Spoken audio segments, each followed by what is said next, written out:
ये इनके credit cards के स्टेटमेंट्स की जेरॉक्स कॉपी है। ये इनके मोबाइल फोन्स के बिल्स हैं। और ये चेंबूर में एक 15 मंजिला इमारत है, उसमें इन्होंने 3 साल पहले 5 बेडरूम हॉल का फ्लैट खरीदा था। ये उसके डॉक्यूमेंट्स हैं, जरा ये जज साहब को दे दीजिए। और इनका ये कीमती लिबास, ये ज्वेलरी, ये पर्सनल्स, ये महंगे परफ्यूम्स, ये वो सब जो इन्होंने आमदनी बताई थी उससे मेल नहीं खाते हैं। तो सबीना बेगम, ये किस धंधे का पैसा है?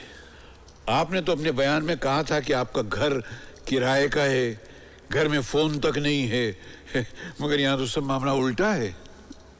वाह वाह, बहुत खूब, बहुत खूब। आपने तो सिर्फ 5 मिनट में ही अपने मौकल को बेकसूर साबित कर दिया है। मैं समझा नहीं आप कहना क्या चाह रहे हैं। बिल्कुल आपकी तरह मैं भी नहीं समझ पाया कि आप साबित क्या करना चाहते हैं। मुमकिन है कि आपने सबीना बेगम के बारे में जो कुछ भी कहा वो सच है, लेकिन इन तमाम बातों का इस बलात्कार के केस से क्या ताल्लुक है, क्या लेना देना है? यस मिस्टर बिश्नोई, इन सब बातों का इस केस से क्या सरोकार? ताल्लुक है योर ऑनर। दुनिया में कहीं भी कोई जुर्म होता है तो वहां पर न कोई डिफेंस लॉयर मौजूद होता है, न पब्लिक प्रोसिक्यूटर मौजूद होता है, न कोई जज मौजूद होता है। हम वकील लोग अपनी जिरा के जरिए उस मुल्जिम या गवाह का कैरेक्टर एस्टेब्लिश करते हैं। मैं भी आज इस औरत का कैरेक्टर आपके सामने लाना चाहता हूं। इस औरत ने अपने पहली शादी की बात अपने दूसरे शौहर को नहीं बताई। मैंने इसे 3 सवालात पूछे, इसने 2 के जवाब झूठ दिए। इसका मतलब ये औरत 2 तिहाई झूठी है। योर ऑनर, जब कोई मर्द बिगड़ता है तो समाज का सिर्फ एक फर्द बिगड़ता है, लेकिन जब कोई औरत बिगड़ती है तो पूरा समाज बिगड़ जाता है, क्योंकि औरतों को भगवान ने नस्लों का अमानतदार बनाया है। जब औरत बिगड़ती है तो नस्लें बिगड़ जाती हैं, और ये भी एक बिगड़ी हुई औरत है। इसने अपने पहले शौहर से तलाक लिए बगैर दूसरी शादी की, जिसकी इजाजत न दुनिया का कोई कानून देता है, न मजहब देता है, न समाज देता है। सागर हुसैन ने अपनी बेटियों के साथ बलात्कार किया या नहीं किया वो मैं नहीं जानता, लेकिन इतना जानता हूं कि यह औरत पिछले 20 साल से लगातार सागर हुसैन के साथ बलात्कार कर रही है।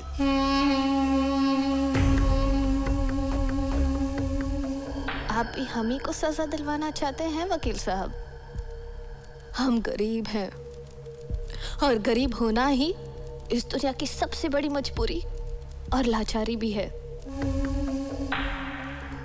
आप हमारी हालत नहीं जानते। क्या सागर हुसैन ने अपनी सौतीली बेटी साहिदा के साथ भी बलात्कार किया था? योर ऑनर, इसका मतलब हुआ कि सागर हुसैन पे 3 बेटियों के नहीं 4 बेटियों के बलात्कार का मुकदमा चलाना चाहिए। साहिरा वाजिद को भी इस मुकदमे में शामिल कर लेना चाहिए। उसके साथ बलात्कार नहीं हुआ था। क्यों नहीं किया? वो तो उसकी सौतेली बेटी थी। अब उसी से नहीं पूछ लेते? उसमें तुझ पर हैवानियत सवार नहीं थी? योर ऑनर, वो 4 हो, 3 हो, या 1 हो, बलात्कार तो बलात्कार ही है। रेप इज रेप, और इसकी सजा इस मुल्जिम को मिलनी ही चाहिए। अच्छा पॉइंट है, खूब पकड़ा है डिफेंस ने। आपको बलात्कार के बारे में पहली बार कब पता चला? पहले दिन ही, 8 साल पहले, जब रात में मेरी आंख खुली। नहीं, क्या हुआ? नहीं वो कुछ नहीं, सो जाओ।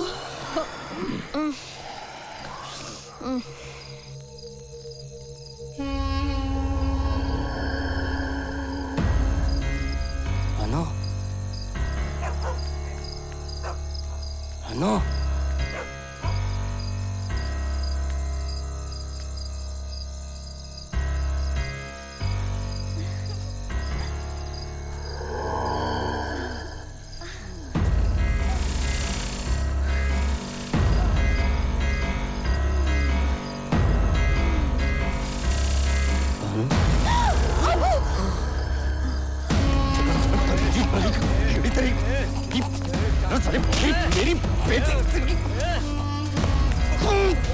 क्यों क्यों मार रहे हो?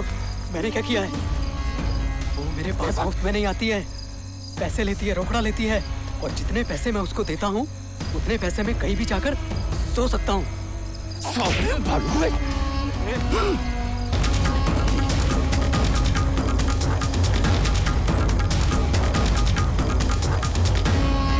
यहाँ पे शर्मो हया सब ताक में रखती तुमने।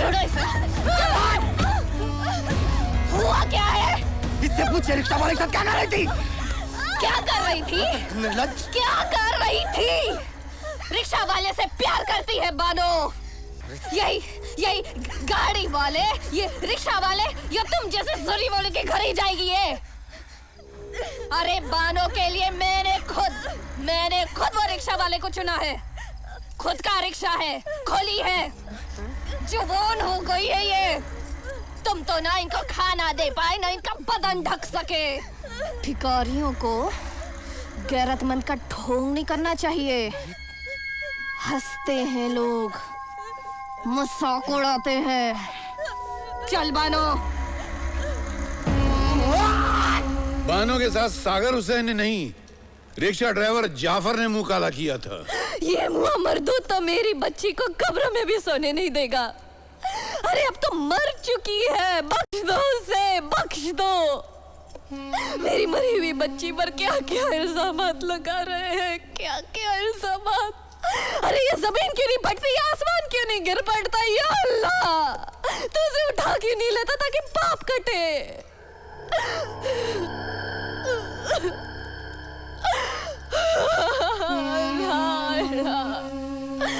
वकील साहब, आप भी इसकी करतूतों में बराबर के शरीक होते जा रहे हैं। आप मेरे सिर्फ सवालात का जवाब दीजिए। अरे मन गढ़ंत बातों का मैं क्या जवाब दूं? तो ये भी मन गढ़ंत बात होगी कि 4 साल पहले आपकी बेटी बानो उसी जाफर के साथ घर से 60,000 रुपए लेकर भागी थी। नहीं इंस्पेक्टर साहब, मेरी बेटी ऐसी नहीं है।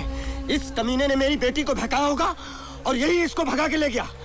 इसको कड़ी से कड़ी सजा दीजिए और इसको अभी बंद कीजिए इंस्पेक्टर साहब। अरे सागर हुसैन, तेरी लड़की ने जो किया है ना, उसकी सजा तो उसको मिलेगी, पर तू समझता क्यों नहीं है? अगर इसके बारे में तेरे समाज में लोगों को पता चलेगा तो तेरी और तेरी बेटी की कितनी बदनामी होगी। अरे कौन थामेगा इसका हाथ? बेहतर यही है कि इस मामले को यहीं रफा दफा कर दो। और सुनो, ये तुम्हारी लड़की 60,000 रुपए लेकर भागी थी ना, उसमें से 12,000 उसने खर्च कर दिए हैं और ये 48,000 हमने रिकवर कर लिए हैं, समझे? नहीं, मुझे पैसा नहीं चाहिए साहब। आप हमारी रिपोर्ट लिखिए, इसको अभी बंद कीजिए और इसे मार मार के तोड़ डालिए साहब। अरे आमरे साहब, समझाओ इसको। तुम पागल हो गए हो? अरे अपनी बेटी की बात है, लोगों को पता चलेगा कि तुम्हारी बेटी रिक्शे वाले के साथ भाग गई है तो सड़क पर सर उठाकर चल नहीं पाओगे तुम। इंस्पेक्टर साहब, हमें कोई कंप्लेन नहीं करनी, वैसे भी हमारे पास कुछ भी नहीं है। इज्जत भी चली गई तो हम कहीं के नहीं रहेंगे। नहीं करना। ए, तुम्हारी बीवी एकदम बराबर बोल रही है। सागर हुसैन, इधर आओ। ये इधर साइन करो, अपना पैसा उठाओ और अपनी लड़की को लेकर चले जाओ। अब तो ये मनगढ़ंत बात रही नहीं, और ये रसीद इस बात का सबूत है कि बानो पैसा लेकर जाफर के साथ ही भागी थी। पुलिस में केस भी हुआ था, इन्होंने कंप्लेंट भी लिखवाई थी।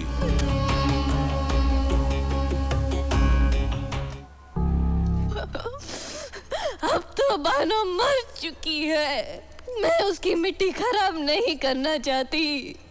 अरे वो जहाँ है अच्छी जगह है, हम भोग रहे हैं, मैं उसे रुस्वा नहीं करना चाहती। अरे आप खुद क्यों नहीं समझते कि वो घर से क्यों भागी होगी? यही बात तो हमारी समझ में नहीं आ रही है कि वो घर से भागी क्यों थी। इसी हरामी बाप की वजह से इसने ही बानो को ये इंतहाई कदम उठाने पर मजबूर किया था। शादी नहीं करवाता था क्योंकि खुद के इस्तेमाल में ला रहा था। अरे वो बेचारी भागती नहीं तो क्या करती? एक बात बताइए सबीना बेगम, जब आपने पुलिस में कंप्लेंट लिखवाई थी तो ये भी लिखवा दिया था कि यह हरामी बाप के गंदे करतूतों से तंग आकर बानो घर से भाग गई थी? मिस्टर बिश्नोई, सबीना बेगम एक सीधी सादी हाउसवाइफ है, आपकी तरह वकील नहीं है जो कानून की बारीकियों को समझ सके। हाँ, माना कि उस वक्त इन्होंने अपने बयान में सागर हुसैन के बलात्कार का जिक्र ना करके बहुत भारी गलती की है, बट यू अंडरस्टैंड कि आज भी ये वही जुर्म है जो होता ज्यादा है लेकिन उसकी रिपोर्टिंग बहुत कम की जाती है, कभी खानदान की इज्जत बचाने की वजह से, कभी डर की वजह से। लेकिन इसका यह मतलब नहीं कि in this particular case the rape has not taken place, the rape has taken place, और जुर्म की संगीनी अपनी जगह मौजूद है। इसलिए मेरी आपसे इल्तिजा है मिस्टर बिश्नोई कि आप टू द पॉइंट जरा कीजिए ना। सबीना जी, आपकी लड़कियां बार में डांस करती हैं? बार में डांस करती हो, शर्म नहीं आती तुम्हें? तो क्या हुआ? पैसा मिलता है, इतनी बड़ी हो गई, क्या दिया आप? न पेट पर रोटी, न बदन पर कपड़ा। क्या दिया? क्या दिया? बदन भर कपड़ों के लिए अधनंगी होकर बार में डांस करती हो। अपने बाप की इज्जत की कतई परवाह नहीं तुम्हें। कौन सी इज्जत? किस इज्जत के ढोल पीट रहे हो तुम? अगर ये नाच गाकर 4 पैसे ना कमाए तो ये तीनों नंगी घूमे। पहले इज्जत से जीने का जुगाड़ करो, फिर इज्जत से रहने की नसीहत दो। अभी तक तो इन्होंने कुछ खाया भी नहीं होगा। चल बेटा, खाना खाते चल। आजा, आज मैंने तुम्हारी मनपसंद सेवइयां बनाई है। क्यों वकील साहब, बार डांसर होना बुरी बात है या गैर कानूनी? अरे, आप पर भी अगर 2 वक्त का फाका गुजरता तो आप ये सवाल नहीं करते। आप भी अगर पल पल तिल तिल के लिए तरसते तो ये सवाल नहीं करते। सबीना बेगम, आप शायद गलतफहमी का शिकार हैं। अपना बचपन भी तंगदस्ती, मुफलिसी और महरूमियों का शिकार हुआ है। एक खंडर जैसी बिल्डिंग में ग्राउंड फ्लोर पर 150 स्क्वायर फुट के कमरे में माँ बाप और 4 बहन भाइयों के साथ रहते थे हम लोग। वालिद म्युनिसिपल कॉरपोरेशन में एक मामूली से क्लार्क थे, ऊपर की आमदनी में यकीन नहीं रखते थे। इतनी उनको तनख्वाह मिलती थी जिसमें घर चलाना ऐसे था जैसे छोटे से रुमाल से पूरा तन ढांकने की नाकाम कोशिश करना। घर की बिजली अक्सर कटी रहती थी, घर में रोशनी नहीं होती थी। वो तो ऊपर वाले की मेहरबानी थी कि स्ट्रीट लाइट की रोशनी घर में आती थी, उसमें हमने पढ़ाई पूरी की है। और ये भी नहीं किया कि कॉलेज के ज़माने में गली के नुक्कड़ पे किसी मटके के अड्डे पे जाके नौकरियां की और चिट्ठियां फाड़ते रहे और पैसे कमाते रहे। मैडम, इंसान को ऐसा काम करना चाहिए जिसमें अपनी इज्जत और आबरू बरकरार रहे। समाज का हर कमजोर, हर गरीब आपको देखकर सबक ले, मुफलिसी के आगे घुटने न टेक दे, तंग आकर गंदे काम न शुरू कर दे। पैसा मिल चुका है, वहाँ पैसा मत मांगना। हमारा पुराना ग्राहक है, बहुत बड़ा बिजनेसमैन है, शिकायत का मौका नहीं आना चाहिए। और अगर रात को रुकने के लिए कहे तो रुक जाना, ठीक है? ड्राइवर ले जाओ। चलो। चलिए सबीना बेगम, आज आपको नई रोशनी दिखाते हैं।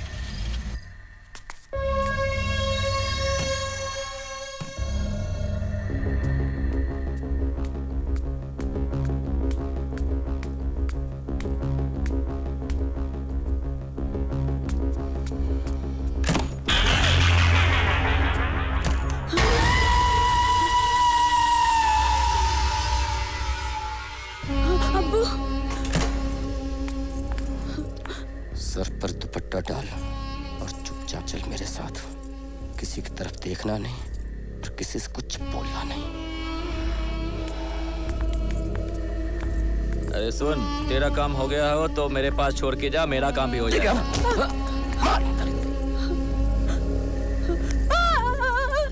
इस नास पीटे के कीड़े पड़े, वो धरती का बोझ दीदे भाड़े देख रहा है।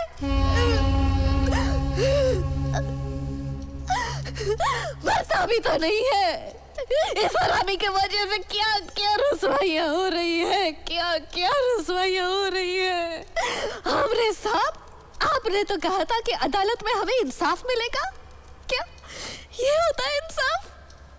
अरे यहाँ इंसाफ होना तो दूर की बात है, उल्टा हमें पर जलील और घटिया इल्जामात लगाए जा रहे हैं। मेरी बच्ची तो कब्र में भी तड़प उठी होगी, मेरे घर भी उसे चैन नहीं मिला होगा। जज साहिबा, आप चाहे तो इसे छोड़ दे या सजा दे, हमें माफ कर दीजिए। हमें ये केस और नहीं लड़ना और ये case. Your honour, what is this going on? आखिर मेरे काबिल दोस्त इन बड़ी बड़ी बातों से साबित क्या करना चाहते हैं? मिस्टर बिश्नोई, आप अदालत की मर्यादा का लिहाज करते हुए जिरह करिए और ये ख्याल रखिए कि सामने एक औरत है, उसके मान सम्मान को ठेस ना लगे। और आप भी इनके सवालों का ठीक ठीक जवाब दीजिए। योर ऑनर, मेरे क्लाइंट सागर हुसैन पे ये इल्जाम भी है कि उसके बलात्कार की वजह से लड़कियां एक बार नहीं कई बार प्रेग्नेंट हुई और उनका गर्भ भी गिराया गया। अलग अलग मर्दों के साथ सोने वाली लड़कियां सिर्फ सागर हुसैन से प्रेग्नेंट हुई, इसका फैसला कैसे होगा? कुछ खास पॉइंट्स मैं कोर्ट के सामने पेश करता हूं। वारदात के समय जो कपड़े मिले उनका लेबोरेटरी टेस्ट नहीं कराया गया। सागर हुसैन के सीएमएन का सीएफएसएल रिपोर्ट नहीं है। लड़कियों की अंदरूनी जांच यानी मेडिकल टेस्ट नहीं कराया गया। बलात्कार के समय लड़कियों का डीएनए टेस्ट होना चाहिए था, हर हाल में होना चाहिए था, वो नहीं हुआ। किसी मुल्जिम को जब चार्जशीट किया जाता है तो इन्वेस्टिगेशन रिपोर्ट भी सबमिट की जाती है। जाहिर है मेरे काबिल दोस्त ये तो जानते होंगे कि इस केस में भी मेडिकल टेस्ट हुआ है और उसके साथ ही इनकी ब्लड रिपोर्ट भी है। आपका क्या ब्लड ग्रुप है मिस्टर पब्लिक प्रोसिक्यूटर?